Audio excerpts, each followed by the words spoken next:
O grande conflito. O grande conflito.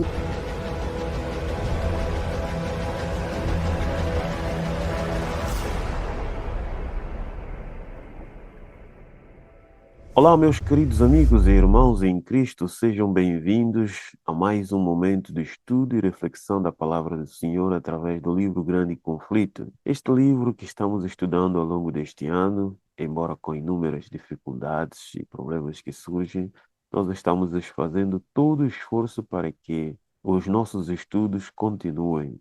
Queridos amigos, desde o último estudo que começamos a falar sobre a Europa desperta, o capítulo 10 do livro Grande Conflito. Após terminar de publicar esse estudo, querendo prosseguir, fui apanhado de uma gripe que me assolou esses 3, 4 dias e fez com que não pude publicar vídeos porque estava mesmo atacado. Mas o Senhor já está concedendo melhorias, embora, como podem observar, ainda a voz não está como devia ser, melhor. Mas, em todo caso, vamos esforçar para que os nossos estudos continuem. Sabemos que Satanás está atacando este livro porque é o livro que desmascara, junto com o livro de Daniel e Apocalipse, o livro Grande Conflito desmascara Satanás e toda a sua elite e toda a sua confederação do mal. E, acima de tudo, é um livro que nos traz esperança e nos prepara para enfrentar a grande luta que temos diante de nós antes que Cristo apareça nas nuvens para buscar os seus filhos, os redimidos do Senhor, comprados pelo precioso sangue derramado na cruz.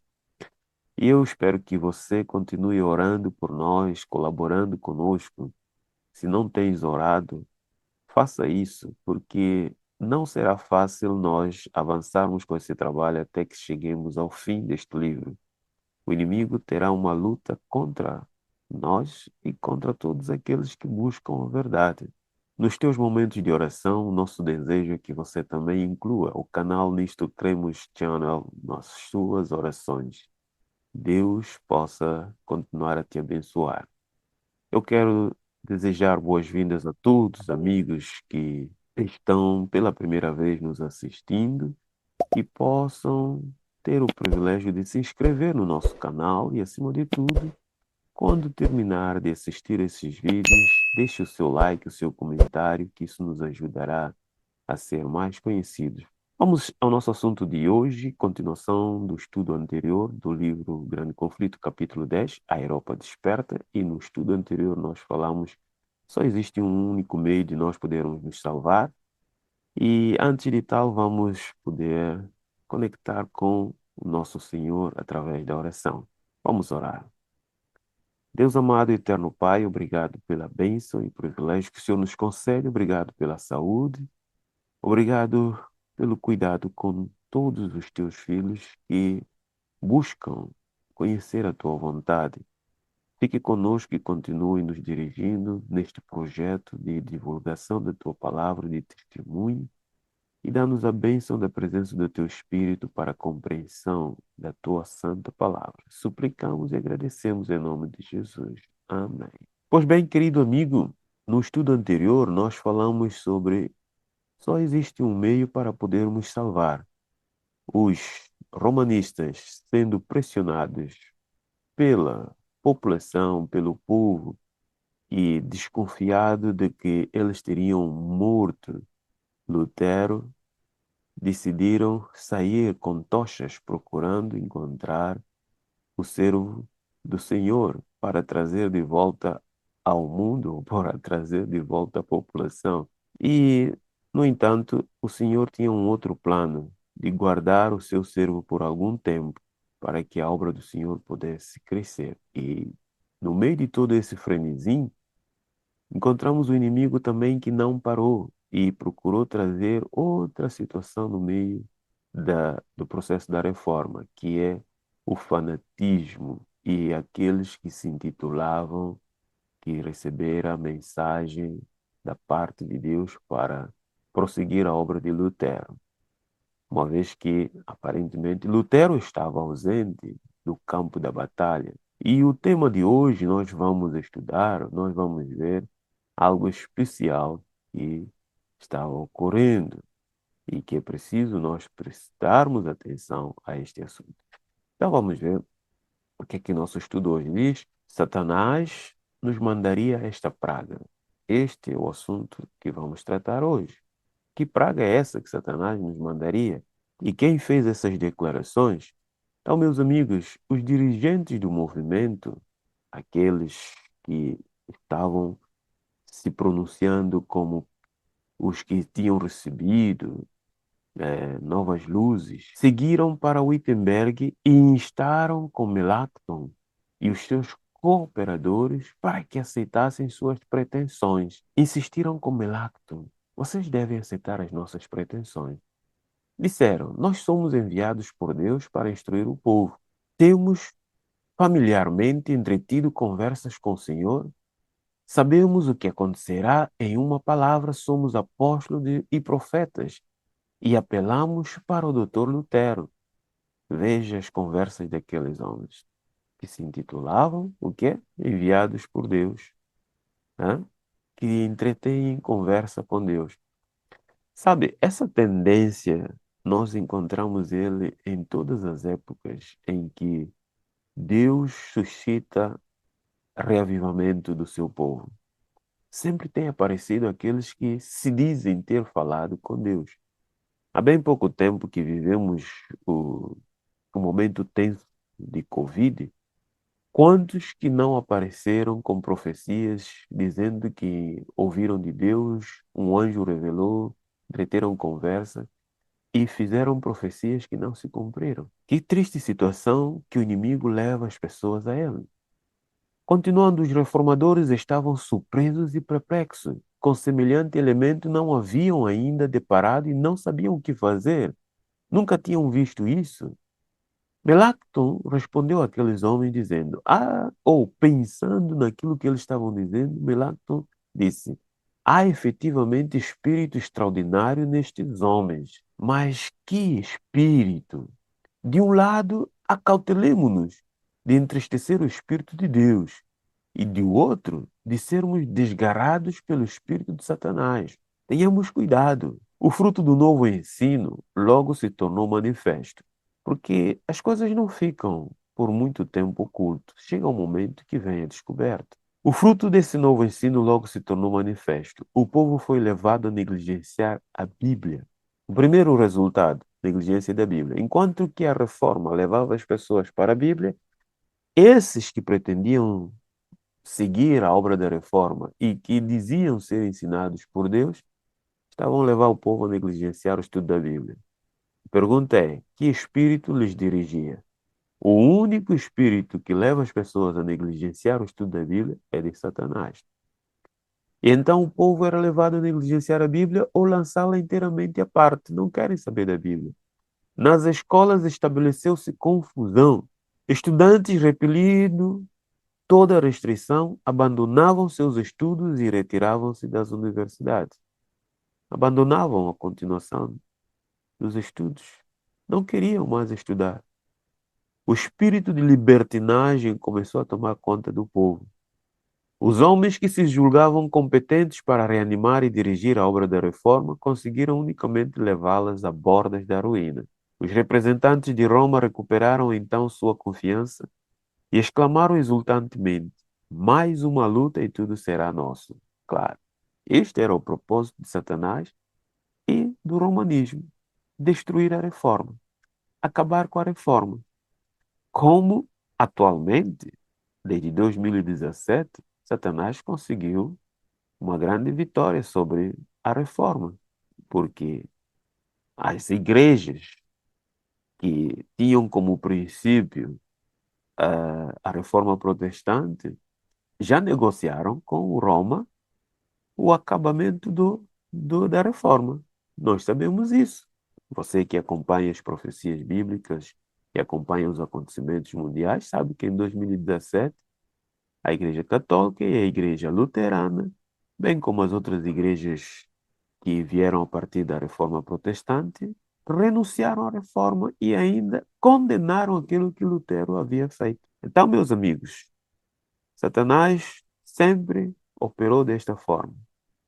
Tudo que tem a ver com reavivamento, reforma, ele opera para que possa ser aniquilado, porque ele sabe que ali vem o despertamento do povo para seguir o caminho da verdade.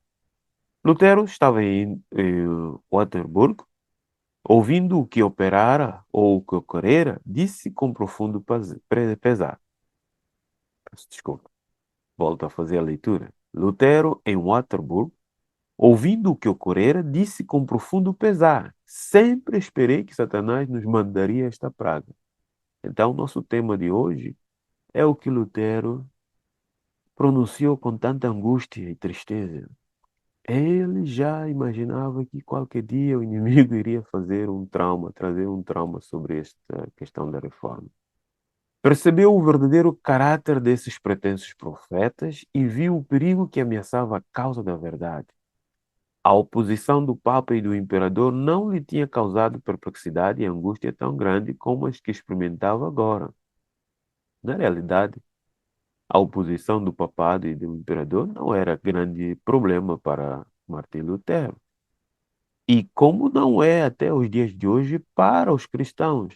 Mas quando Satanás dissimuladamente mistura a verdade com o erro e introduz no meio do povo, esse é o maior perigo. Porque a tendência nossa é sempre seguir o que mais nos facilita. Dos professos amigos da reforma haviam surgido seus piores inimigos.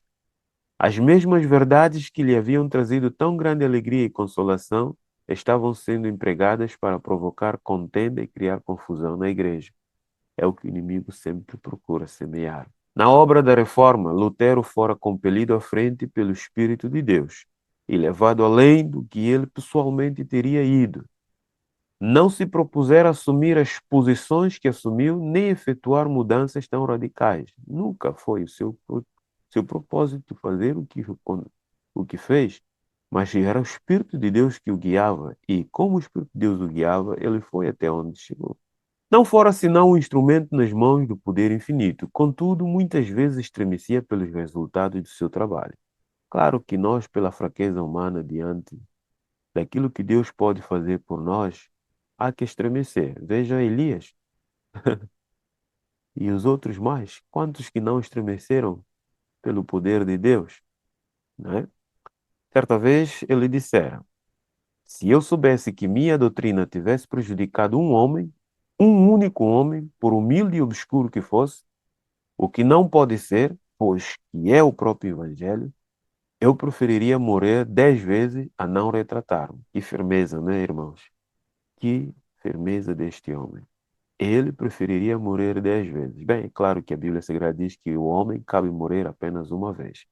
Mas só para vermos a grandeza da responsabilidade que Lutero sentia, o peso que ele sentia daquilo que ele estava fazendo, que não era algo banal e fútil, era algo consistente e tinha a ver com a salvação de pessoas. E quanto a isso, é quase como Moisés tinha dito ao Senhor: se o Senhor não quer salvar esse povo, tira o meu nome dali, do seu livro. Então, meus queridos amigos, há grande responsabilidade de nós, da nossa parte, quanto à proclamação do Evangelho. E temos que ter cuidado. E então, em Wittenberg mesmo, o próprio centro da reforma estava rapidamente a cair sob o poder do fanatismo e da anarquia. Esta terrível condição não resultara dos ensinos de Lutero, mas por toda a Alemanha seus inimigos o estavam acusando disso. É sempre assim, Satanás acusa. Em amargura da alma, ele alguma vez perguntou: poderá então ser esse o fim desta grande obra da reforma? Será que é o fim? De novo, lutando com Deus em oração, encheu-se-lhe de paz a alma.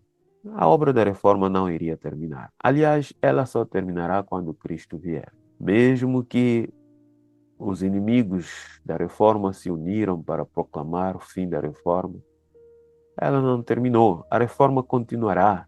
E Deus terá um povo nesses últimos dias que erguerá com voz de trombeta, com voz forte, como de um anjo, proclamando pelo ar o Evangelho eterno, para denunciar os males deste mundo, desse sistema.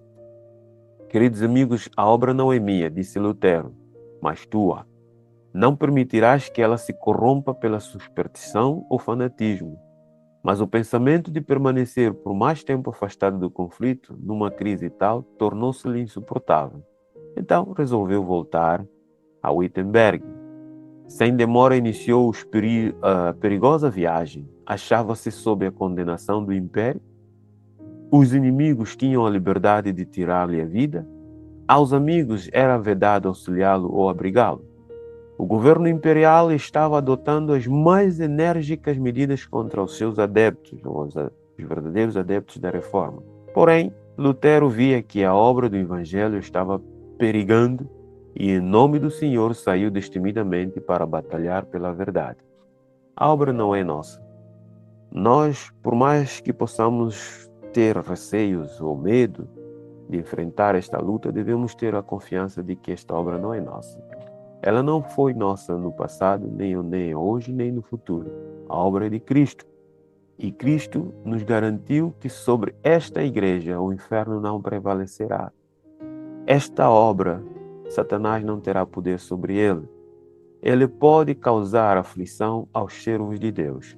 Mas, meus queridos amigos, ele não fará com que essa obra caia.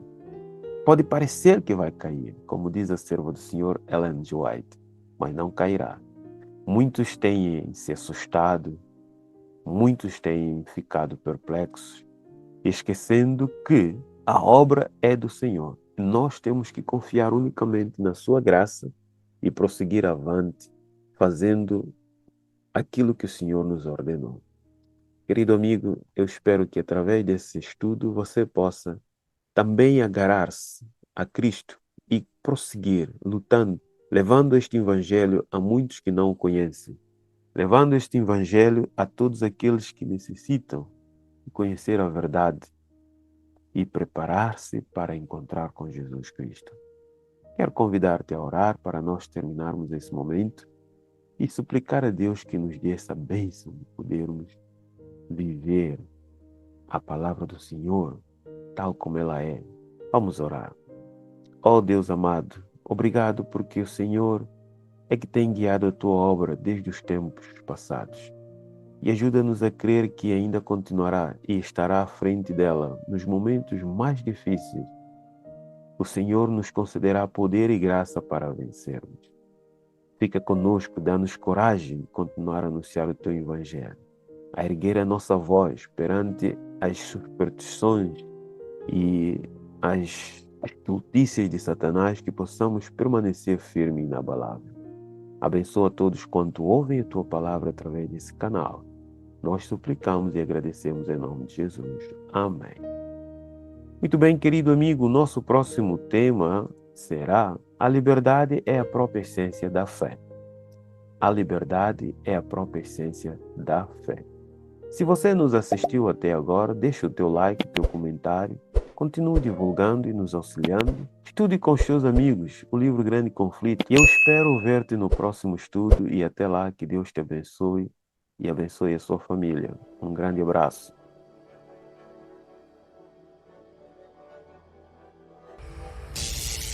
O Grande Conflito. O Grande Conflito deve alcançar ampla circulação.